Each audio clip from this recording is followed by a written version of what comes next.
Hello, and welcome to this very short video series on our SWOT analysis. This video focuses on opportunities. What are opportunities? How does one identify them, and what is the best way for us to navigate the career ahead? Now, opportunities are actually limitless. Okay.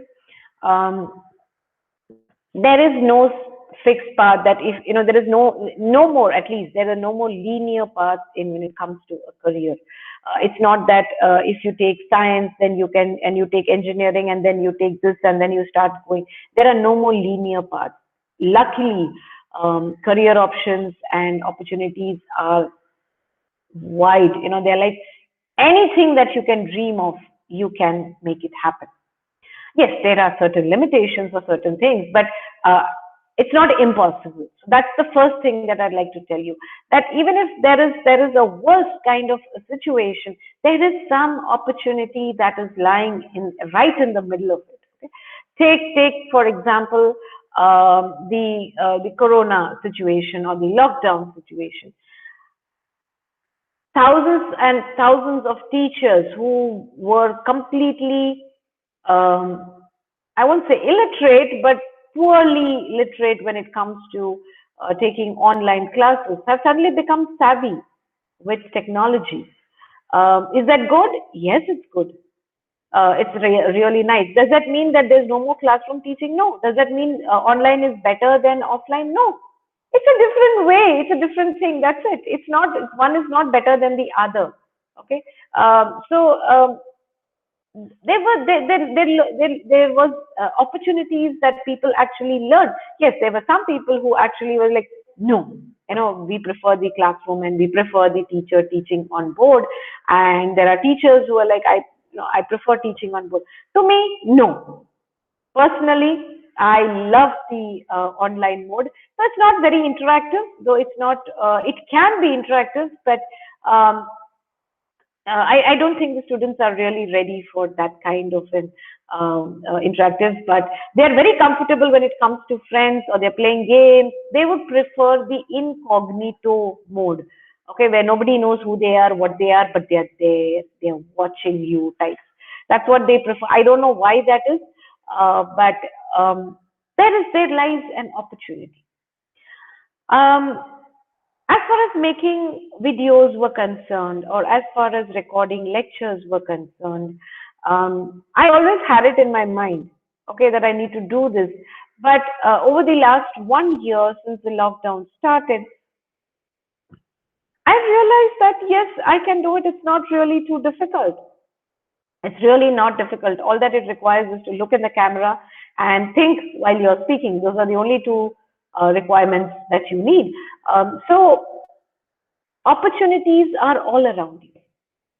It's just how you identify them and how you capitalize on those opportunities. There is no limit when it comes to opportunities. Okay. Now, speaking from a SWOT perspective, our strengths, weaknesses, opportunities, and challenges. Opportunities are external, they're not internal. You remember the first video where I shared that strengths and weaknesses are internal, whereas opportunities and challenges are external. So, opportunities are external factors that are around you that can help you build a career. So, or what are the things that are available, options that are available to you that you can actually capitalize on and build a career? There could be situational opportunities. Okay. When I say situational opportunities, it's something that just happened in a particular situation and you grab that opportunity. Um, how do I say? Okay, so let me give you an example of a situational opportunity. Coming back to our COVID situation, until last year, all the I won't say all, but most of the events that are hosted by I Square IT on campus, yours truly was the only person who would act as the master of ceremonies. Why? I don't know, but that's what it used to be. Um, and then came the online mode. And for some reason, Rajesh approached me and said, "Ma'am, can you be the master of ceremonies for an online event?" I was like, "What? In my life, I've never done it. I have no idea whether I'll be able to do it. I don't know. don't know whether I can emote or express myself into an inanimate camera and without having to see people. And but then, and the first reaction that came to my mind was, sure, why not? Later, after I disconnected the call, I said, what did I say? Do I even know what it entails? Do I even know what it requires? He asked me, and I said, yeah, sure. And then I hit the panic button. Okay. What am I going to do? I don't know. I don't know what it is. But I said, okay, let's look at it. Let's consider what this requires. And we had I think what couple of drivers, logging in and finding out who's comfortable, whatever, writing the script and coordinating between playing the video as well as, the running the PPT and being comfortable, moving between windows, tabs, and things like that. Um, the first one went off well, the second one went off well. Now, if you ask me after a year down the line, I can do it in my sleep. I really, not that I'm being overconfident, but yes, that's an opportunity that I grabbed. I didn't say, no, nakore, mala nahi honar. No, no, no, no. Never say that. You never know what opportunities are actually going to open up for you at what point of time. It may be something very trivial, but it really, kind of matters. It could be skill-based opportunities. Okay, another example here. Um, back in those days when I was young, it was understood that more understood in the sense it's very common for most young girls to go and learn shorthand typing. You haven't even heard of what it is, okay? Shorthand typing. No one requires shorthand typing anymore. You all are born with a typewriter. It's like one hand you have a mobile, and the other hand you have a tab. So but those days it was important that young women learn typing shorthand. Why? So that you can apply for a bank job and you can get a bank job which is very secure, where it is government job. You can work a little आराम से कोई तुमको it's like नौकरी भी हो जाता है घर भी संभल जाता है that was the or rather घर भी संभल जाता है and नौकरी भी होता है you can earn चार पैसे types you can contribute to your family that was what was the focus. I hate that, but yeah, that was the focus. So, and my mom was the kind of person who would never let me sit idle for any vacation, any, and I literally mean any vacation. From since childhood, since I can remember, every summer vacation there would be swimming, morning 3 to 4 hours, and my dad being the Hitler, it would be swimming, and then we come back, and then we would have a library session where he would give us books to read, and we would read those books and discuss it over lunch and things like that. And there would be one skill at least that she ensured that I learned in every summer. It was typing one summer, then improving on those typing 30 words a minute to 40 words a minute to 50 words a minute. You give exam, those government exams. Then there was one stupid thing called as telephone operator and receptionist. I have no idea what it is now, but it's just like plugging in a whole lot of wires into slots. Then she sent me for knitting class, and she sent me for stitching class, and then one summer it was embroidery class. And then it became more kind of advanced in terms of learning even I think what as late as 2003. um, I was at home. I was taking care of my younger son, and I really wasn't working at that time. And she would just push me. She would say, why are you sitting at home? Why don't you go and learn something? Why don't you go and learn something? And I was like, what do you want me to learn at this age? There's the whole point, go and learn something.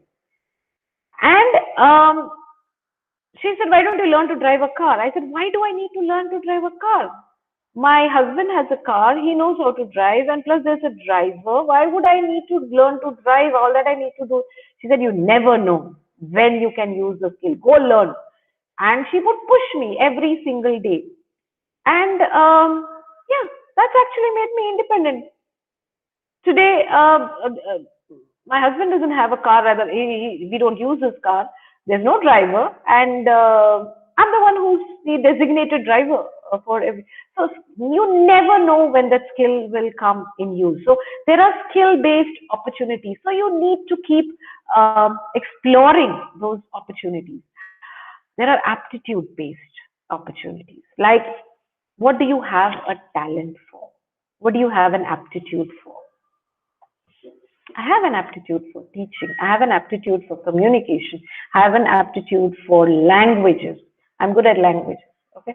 So I can pick up languages, not maybe to perfection, but yes, at least the nuances of the language. So you find opportunities in this aptitude based domains. Um, the one question that I would like to ask you is something that you need to think about is, can you create opportunities, or are opportunities already there and you go and grab them?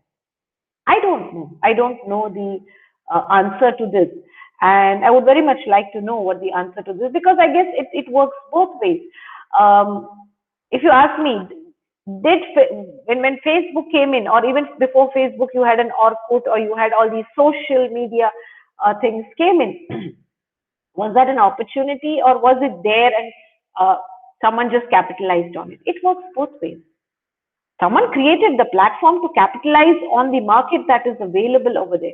So it can work both ways, or it applies to both. So you have to, kind of understand that opportunities are out there. You just need to look at it with new glasses, with new vision, perspective, not just look at it and say, "Ha, usme kya ho sakta hai." There are many things that come to my mind, and I ask my boys, why is this not there? Why can't this, kind of be there? Um, just recently, a very simple thing. Um, I've started using a lot of coconut. Now, to grate the coconut, there are two ways. One is you have that, I don't know what you call it. You sit on the floor and you do kar kar kar kar.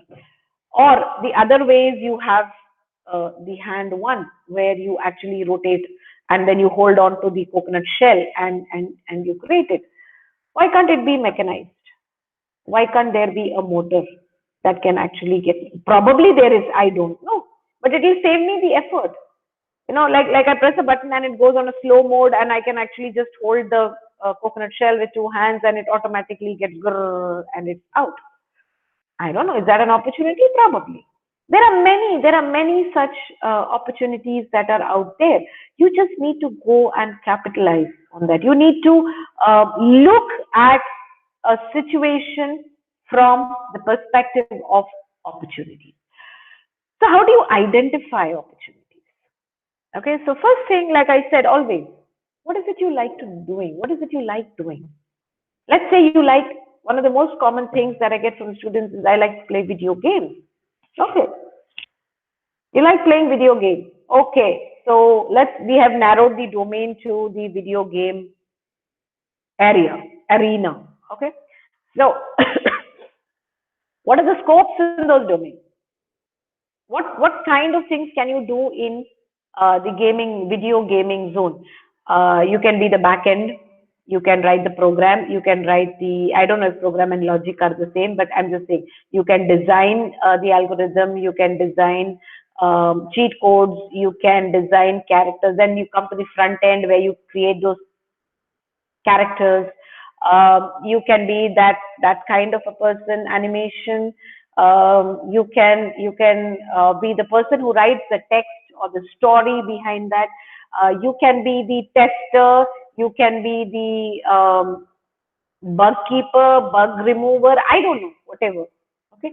So look at all those areas that you can think of, that you can actually consider, and then you move on to, what do I have now?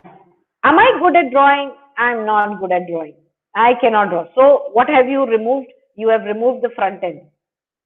All kinds of opportunities that are related to the front end of a video game is what you've removed. Like you can't really draw a caricature, you can't draw cartoons or you can't draw characters because that's not your strong suit. So that's not something that you can do. That's out. So what remains? The back end. Or the other way around, I'm damn good at drawing. I can visualize how these characters should move or how they are going to move. Or do I write a program that can help people create video games? I don't know. These are things that you need to ask yourself. Um, when you say all this, when you think all this, the saddest part is इरादे बहुत ऊंचे हैं, if my Hindi is correct. बहुत, you have these lofty aspirations, but when it comes to actually getting down to doing them, that's where you all fail miserably. Most people fail miserably. They're not willing to put in the effort to actually do research, to read about it. Research means they will go to Wikipedia, YouTube, a few Quora, some of those question site and put down, this is what I found. No, that's not research. That is what a sixth standard person can do. Someone who's getting into a profession should actually be able to research deep down कि 1942 से लेके जब ये पहला technology invent हुआ था, तब कैसे कैसे इन्वेंट किया, क्या किया, क्यों किया, कैसे किया, how they improved upon it, where the industry is going, where the particular profession is going, where did it come from, who are the people who are working in that domain, which are the companies that are working, who is the researcher in that, who is the leading professional in that. Okay, these are things which would entail being a researcher. And having done that, the most important question is there a loophole? Is there something that is missing? Is there something that is not considered, or people have to really work hard to get something done? Can you have a career in that? Can you build a career in that? Would you like to build a career in that? Can you grab that opportunity? That is what is the question. And the most important thing that people refuse to look when it comes to opportunities is the fear of walking alone, or going where, like in Star Trek, they say going where no man has ever gone, going the lesser known paths, the fear of failure. What if I fail? What if you fail? क्या होगा? लोग क्या बोलेंगे? कौन लोग? Who are these log? I don't know who these logs are, because to me personally, I don't care what anybody says. Yeah, then again, the argument is maybe you don't care, but I care. My parents care. Okay, that could be your argument that we care. I don't want to fail. Why don't you want to fail? No, I don't like to fail. Why don't you like to fail? Because दर्द होता है. Okay, injection लेते तो दर्द होता है, vaccination के लिए, बट इंजेक्शन लेना जरूरी होता है ना. हर चीज पोलियो ड्रॉप्स तो नहीं हो सकता, इंजेक्शन लेना पड़ता है. तो that's fine. So what is the harm in failing? What is the harm in getting hurt? What is the harm? I mean, can there be a life without failure? Can there be a life without stumbling? I don't think so. Okay, that is the part when it comes to challenges. That is the part when we are speaking about challenges. But don't be afraid to take that path, to walk that line. I'm not saying you have to be different. ऐसा कोई जरूरी नहीं है. It's not like hard and fast rule. But why not? If you have an idea, why not? Okay. And always look at the situation saying, oh, great. There's a lot of scope in it. I can do it. I should do it. That's what I want to do.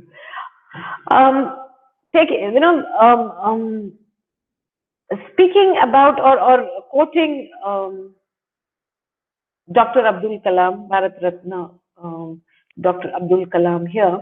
Now, but the most common thing that we know about him is that, when he says that dreams are not something that let you sleep, that you see in your sleep, they're things that don't let you sleep. Those are dreams.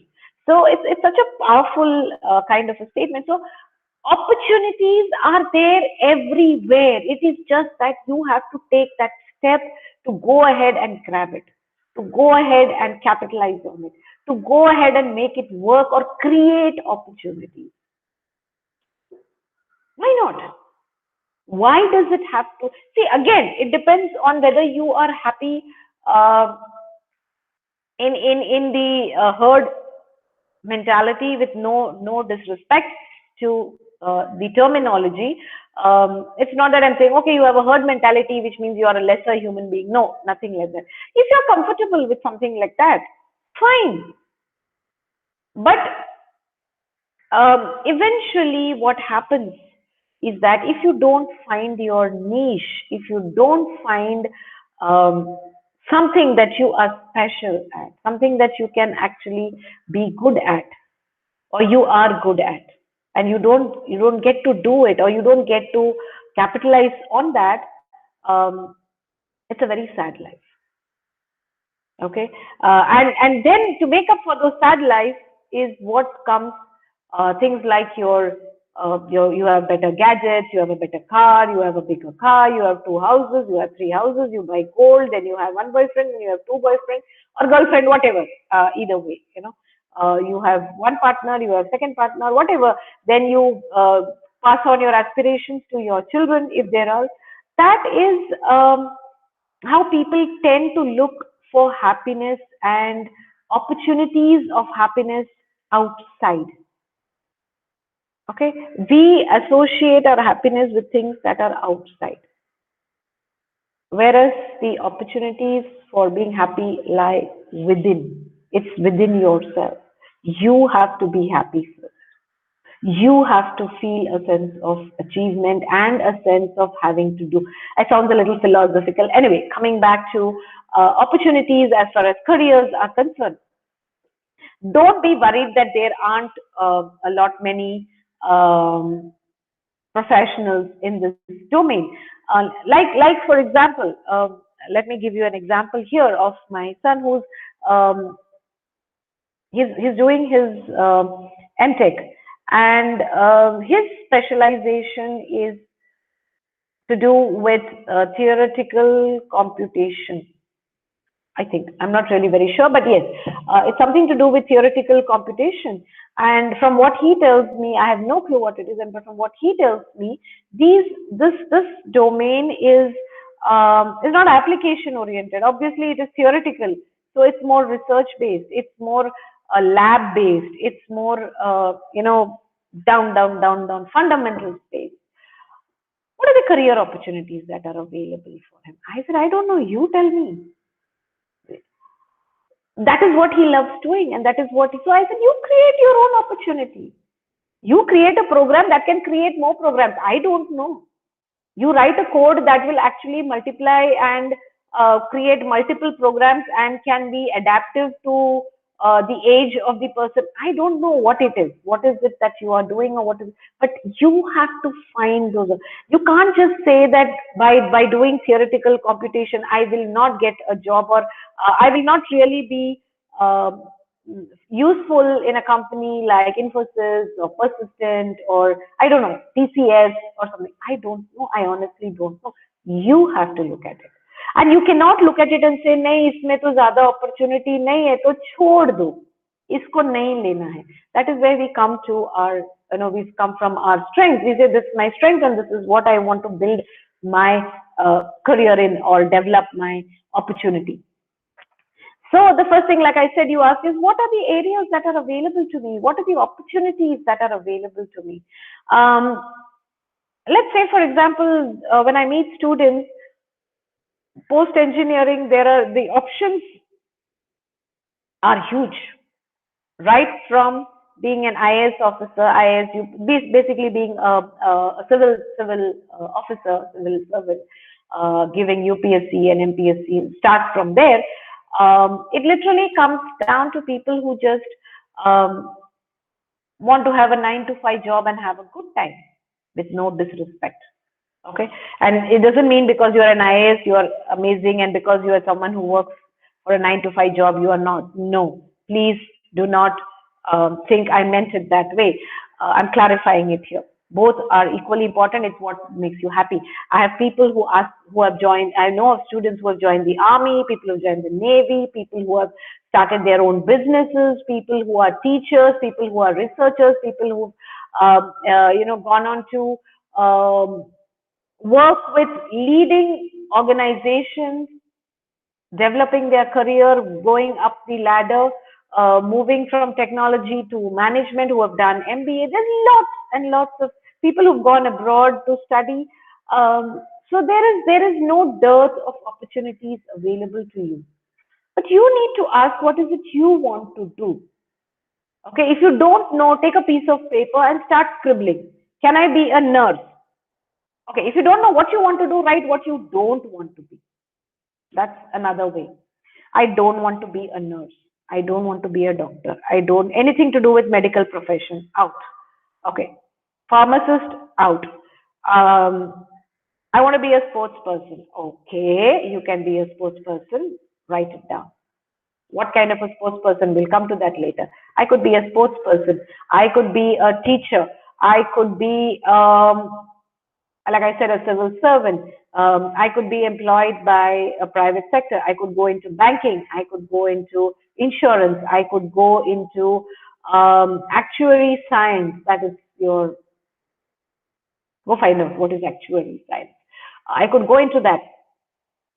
These are all, there are so many domains that you can actually go into. I like music, so would I like to make a career in music? There's someone who actually makes a career in music. So I want a career in music. Um, you need to look at it and then say, let's say you are doing your engineering and you want to make a career in music or dancing, and you say, I want to be a dancer. Okay, great. I am all for it. I'm completely supportive. What skills do you need? I need to dance. Oh, can you dance? A little. Okay, but is that enough to make you a professional dancer? No. So what do you need? I need to be a professional dancer, but for that, I need to have this style of dancing. Okay. Right now, I only know hip hop, or I only know the general, the Bollywood kind of dance, general pop dance, if I can say. But I need to know style. I need to know whatever things that are required. Okay. So that is step one. I need the skills. And I start training for that. The next question, which are the organizations that are working in that domain? How do I identify companies that are working in this domain? You have to. There is no shortcut. Nobody is going to spoon feed you and say, "Beta, इसमें ना आप Amazon में काम कर सकते हैं, आप Google में काम कर सकते हैं." Nobody is going to give you those answers. You have to find those answers and start from the from the new what do you call that? What are those companies called that just startups? Oh, startup companies to establish organizations, research institutes, whatever. Find out, put them down in a list, and find out about them, find out what they do, how they do, and things like that. And then find out what are the things that are missing, what are the gaps in them, and that's where you step in. That's where you step in. Let's say, I'm just giving a very vague example. Like I said, there's someone who wants to build a career in dancing. Today you're studying engineering. Great. Absolutely. Wonderful. You're a programmer. Okay. Now you're good at programming, but you also want to be a dancer. You like this career together. You would like to combine the two. Okay. What can you do? Can you work in an industry that's related to Hollywood, Bollywood, whatever dancing industries that are there? Can you create a program that can actually help understand the physics of motion, fluid dynamics, body movement, whatever it is called? So someone who's learning to dance can understand as to how to improve on their dancing, or how professionals can, I don't know, maybe an app, maybe some, I don't know. Like I said, I'm wildly just letting my horses run totally wild in my brain. Anything that is to do with dancing and programming, that's for you to decide. I can find out where that gap is and step in and grab the opportunity that is over there. And that will be your USP. Um, the next thing you could ask is, what is it that I've always been passionate about? What are the things that I'm really, really excited to do? Again, gaming. This is the most common answer that I get. I love gaming. Can it be your career?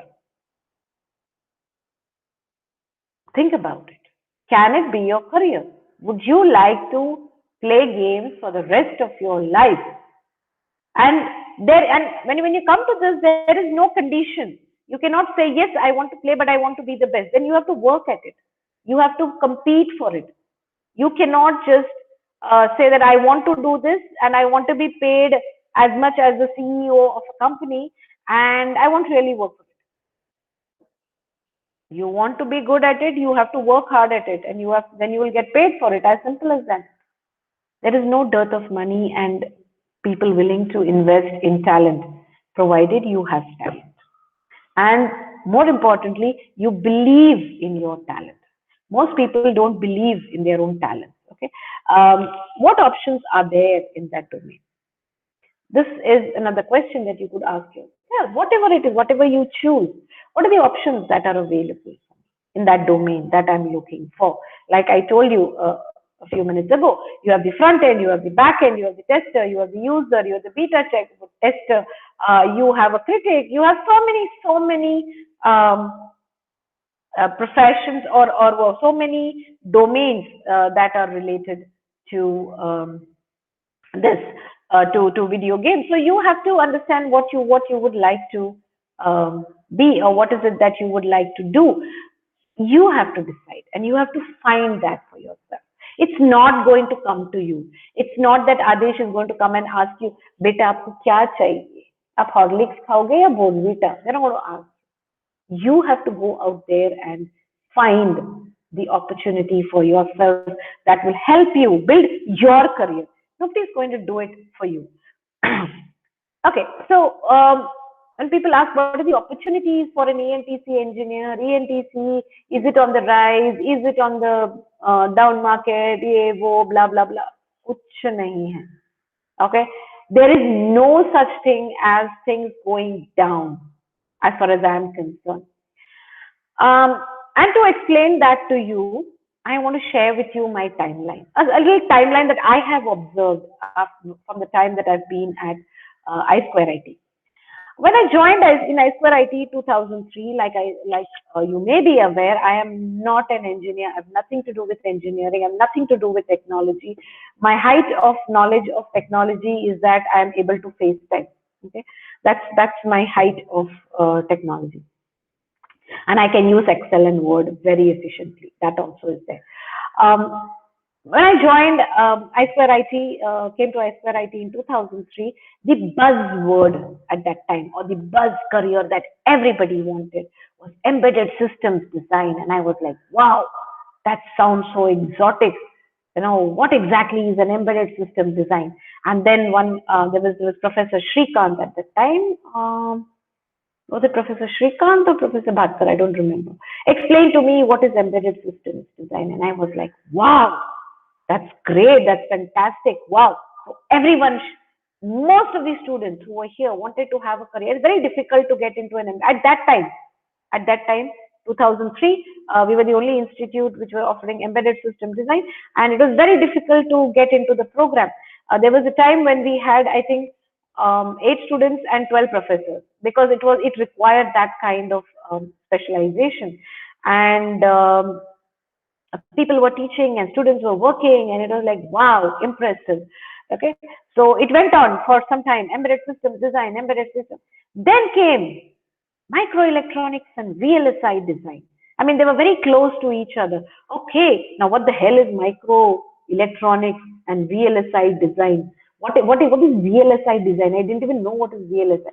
Then again, my colleague explained, very large systems integration design. Okay, what does it mean? I have no idea.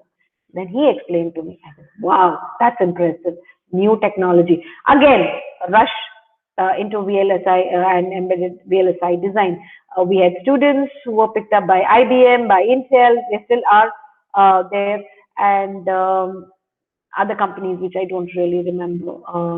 Some of them were in Noida and things like that. But VLSI design was the buzzword at that time. Okay, embedded was on the downslide, so-called downslide.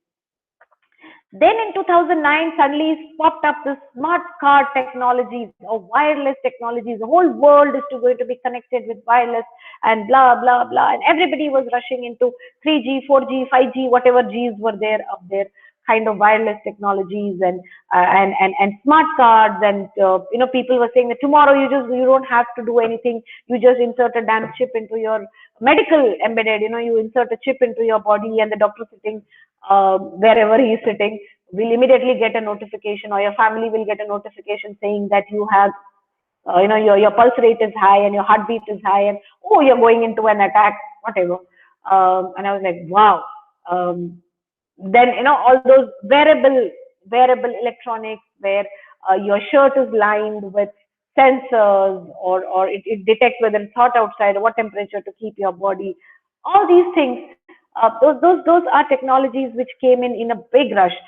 We had this Geseke and Devrient, which is a German company. They were working with our students and became a big thing. Okay, wireless technologies. By the time networking, simple हो गया था, CCNA, सब पुराना हो गया था. हाँ, nobody wanted to know about those. It was like taken for granted. Then in 11 came satellites and robotics, the beginning of robotics in India, and everyone, oh my God, every event that we used to see, or every event that we used to hear, there would be all these students carrying some kind of a car that is walking on the black line and that is walking on the red line, and it goes forward, and then it becomes very intelligent, then it turns and then it comes back, and we were like, oh my God, so excited, it's such an intelligent car, it can go till there, it will sense that the line is over, so it will turn and it will come back. That was the height of technology at that time in 2011. I'm just going approximately, okay, so don't hold me by these years. Then in 2013 came a whole lot of automotive embedded. You had cars that were intelligent, you had cars. We had a couple of students who had gone to a French car making for to do their internship 6 months project, where they actually were working on fixing mirrors on the car, so that for the reflective things, so the car, self-driven cars. Maybe that was the beginning of Tesla. I have no idea, but I definitely know that they were working on that, and I was like, I would never want to sit in that car. I only like cars that I can control, not a car that controls me. But nevertheless, so automotive embedded came up in a big way.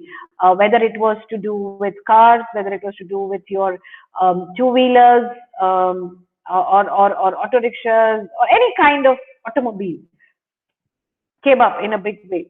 Then in 2015, I heard this new thing. I said, remember, I'm an external person. Okay, I'm not from the technical domain. Then I heard this IoT, IoT, IoT, IoT, IoT, IoT. You go home and the fan will switch on. You go home and your microwave will switch on.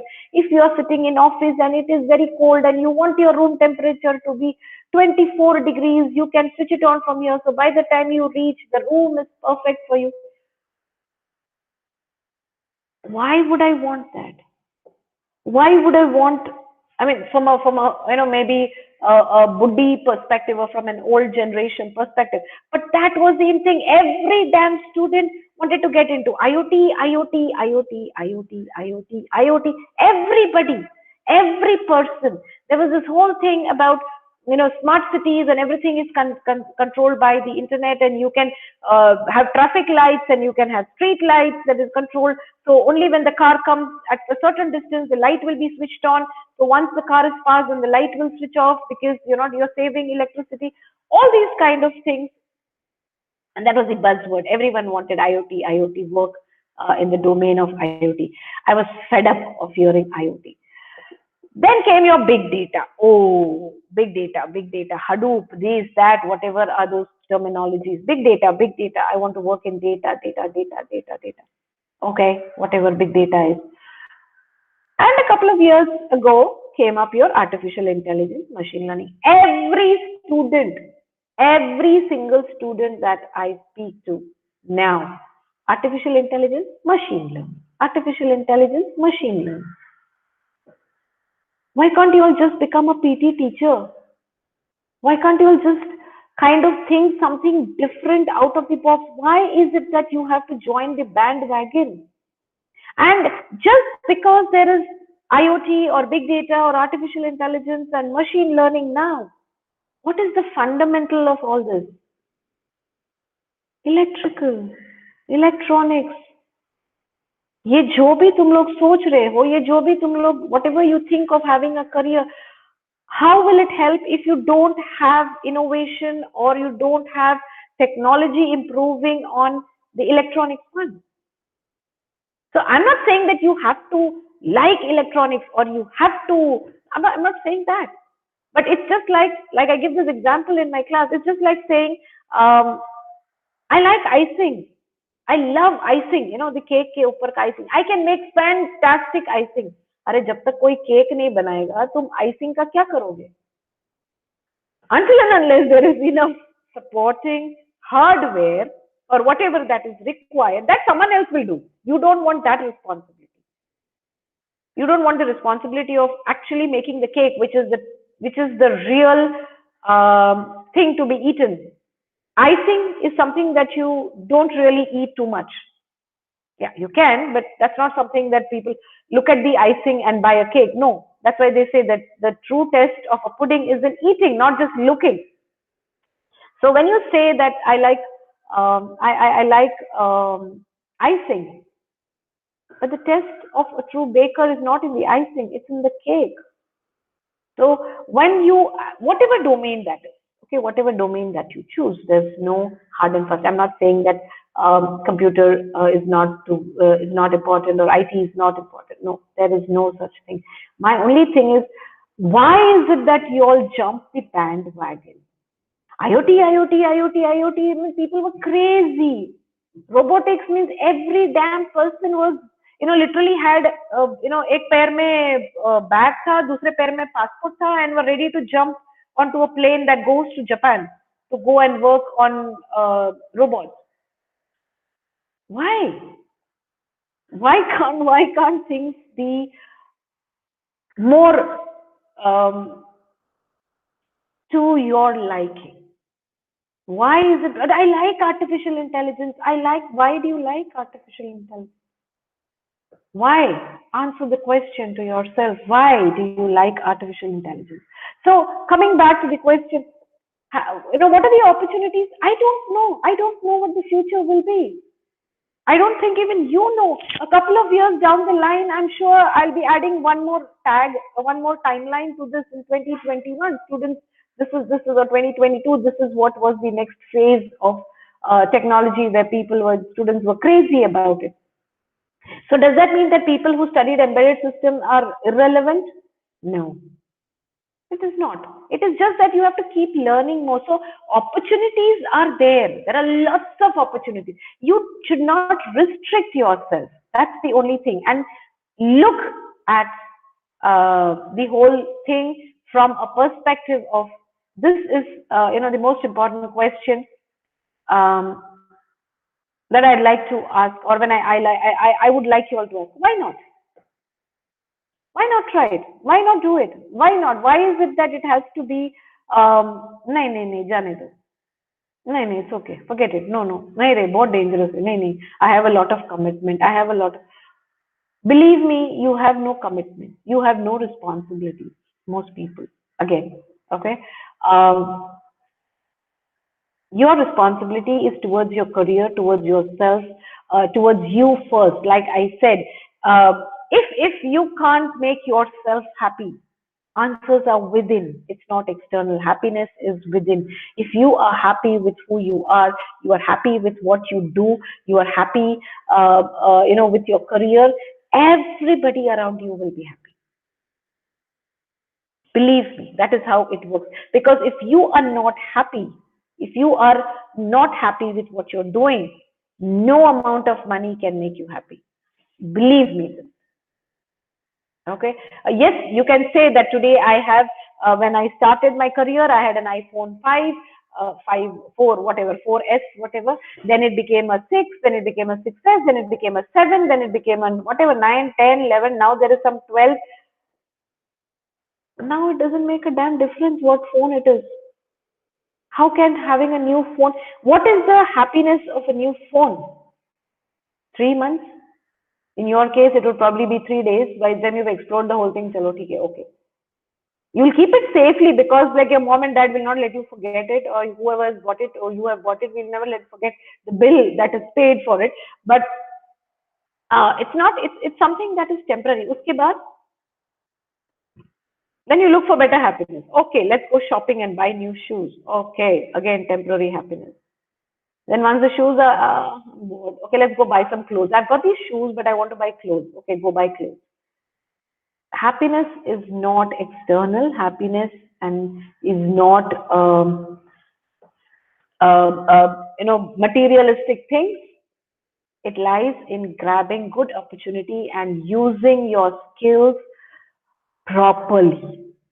And for that, you need to identify your strengths, your areas of improvement, and look at your opportunities that are available.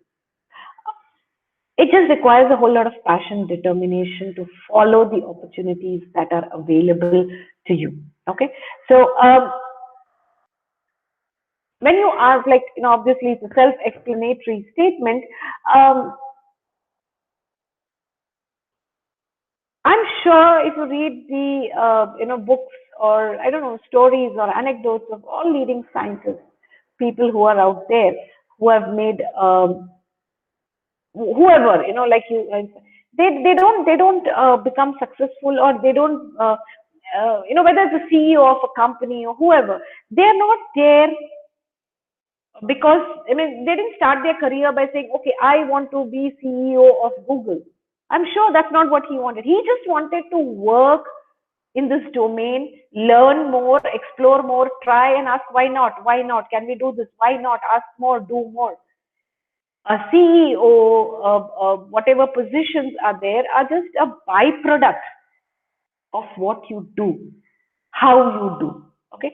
So always be open to asking yourself, why not? Why not I explore this? Why not? Okay. So, yeah, so that brings us to the end of the session on opportunities that are available to you. So take some time, evaluate what your skills are, evaluate what makes you happy, evaluate what opportunities are out there, and what you would like to do with them, and then make your career decision. Okay. So wish you all the best and start thinking. Take care. Bye bye.